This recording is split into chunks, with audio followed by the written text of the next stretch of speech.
यह इतनी शर्मनाक हरकत थी कि जैसे ही फ्लैटहेड खाना तलाशने बाहर गया, जंगली शिकारी कुत्तों के झुंड ने मौका देखकर उसकी गर्भवती साथी को घेर लिया, जिसके पेट में उनके बच्चे पल रहे थे। अपने होने वाले बच्चों की रक्षा के लिए फ्लैटहेड की साथी ने भारी शरीर के बावजूद अकेले ही पूरी ताकत से मुकाबला किया। लेकिन वह आखिर कब तक इतने सारे शिकारी कुत्तों का सामना कर पाती? जल्द ही उसे चट्टान के किनारे घेर लिया गया। उसी निर्णायक पल में फ्लैटहेड तेजी से वापस लौटा और अफ्रीकी घास के मैदान में एक भयंकर रक्षक युद्ध शुरू होने वाला था। आपको बता दें कि जिन जंगली कुत्तों को हम आम कुत्ते समझते हैं, वे असल में साधारण कुत्ते नहीं होते। वे अफ्रीकी वाइल्ड डॉग्स की अलग प्रजाति हैं और शेरों के बाद घास के मैदान के सबसे खतरनाक शिकारी माने जाते हैं। उनका सबसे डरावना हथियार है उनकी बेहद शक्तिशाली काटने की ताकत, जो कई बड़े शिकारी जानवरों से भी ज्यादा होती है।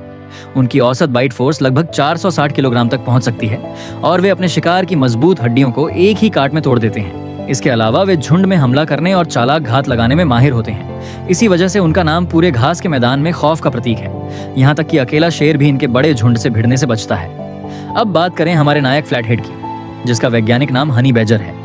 इसे दुनिया का सबसे निडर जानवर माना जाता है और इसका नाम गिनीज वर्ल्ड रिकॉर्ड में भी दर्ज है। आकार में यह ज्यादा बड़ा नहीं होता, लगभग 90 सेंटीमीटर लंबा, लेकिन इसका साहस पूरे मैदान पर भारी पड़ता है। इसके शरीर की मोटी और मजबूत खाल ज्यादातर शिकारी जानवरों के हमलों को सहन कर लेती है। इसकी त्वचा इतनी लचीली होती है कि अगर कोई इसे पकड़ भी ले तो यह शरीर घुमाकर पलटवार कर देता है। यहाँ तक कि जहरीले सांपों का जहर भी इसके शरीर पर ज्यादा असर नहीं करता। सांप के काटने के बाद यह कुछ देर सोकर फिर सामान्य हो जाता है। फ्लैटहेड जन्म से ही योद्धा होता है।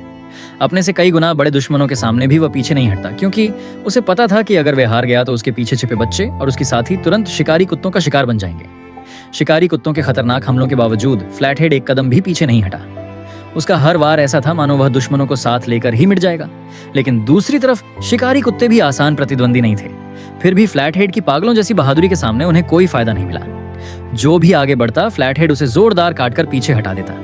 ये लड़ाई सिर्फ दो शिकारी जानवरों की लड़ाई नहीं थी, बल्कि एक पिता और पति की अपने परिवार के लिए बनाई गई आखिरी रक्षा रेखा थी।